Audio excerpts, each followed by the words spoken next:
Hello everyone, welcome back to the channel today. So for today's topic, I'm going to discuss and predict some of the weapons that are going to be released in 2.6 Battle Pass rewards.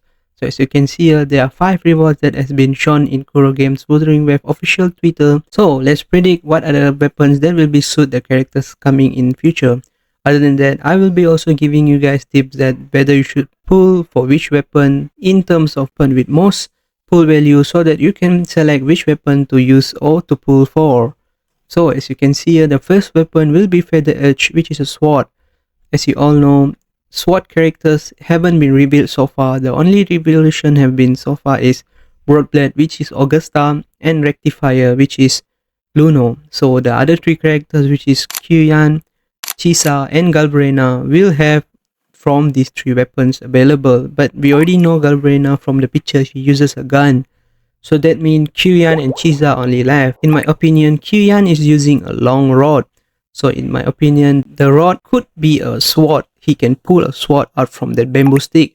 We never knows, but some people suggest he could be a gauntlet character, but I don't think so. He's a gauntlet character, so he will be a sword user. In my opinion, when he do damage, he will be pulling sword out of that bamboo stick, but it could be wrong. But it's just my prediction. So this sword, let's look at its base stats. Its base stats is not that great compared to 5-star versions, but still it's not bad. It's 20% crit rate and attack of 412. Then let's look at the ability. It increases resonance liberation attack and also resonance liberation damage. So as you can see here, the stats are not bad. It's 7.2% and 10.8%. And if we have it at rank 5, it will be 34.5%. That's quite high. So in terms of pull value, should you pull this?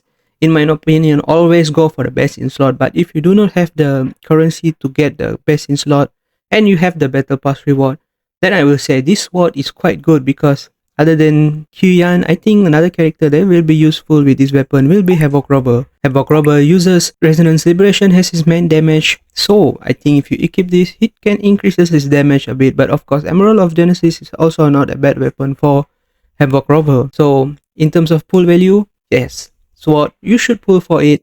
Next, so for the second weapon is Aureate Zenith. So Aureate Zenith is a broadblade. So as we all know, Augusta, he is going to be a broadblade user.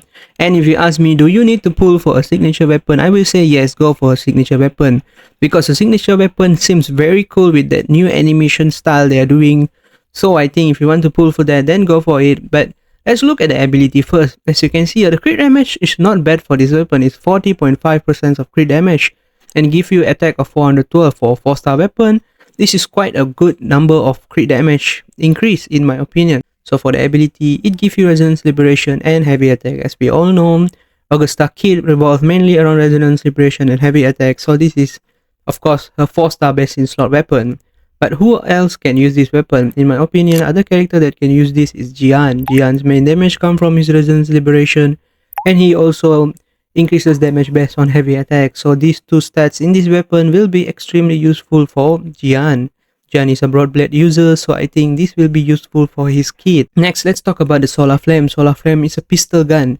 So as we all know, Galbrena is a pistol user based from the picture they shown. So the crit rate will be 20.2%, which is not bad, and a 412 attack base stat. So next, let's look at the abilities. So the ability is basic attack and heavy attack. So we can see from here that Galbrena is also a character that will damage based on basic attack and heavy attack. As you know, Lupa will increases your basic attack damage through her outro.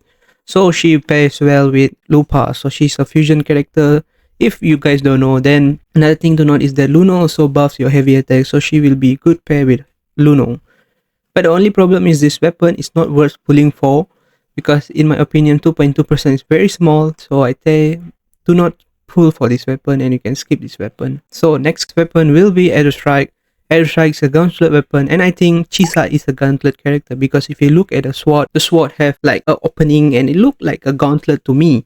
But some people are saying she will be a sword user, so we don't know yet. But in my opinion, Kian will be a sword character and Chisa will be a gauntlet character. Her weapon that look like Caesar or sword, whatever to you, for me it looked like a gauntlet, so I think she will be a gauntlet user. This one also has a very good crit damage, which is 40.5%, and an attack of 412.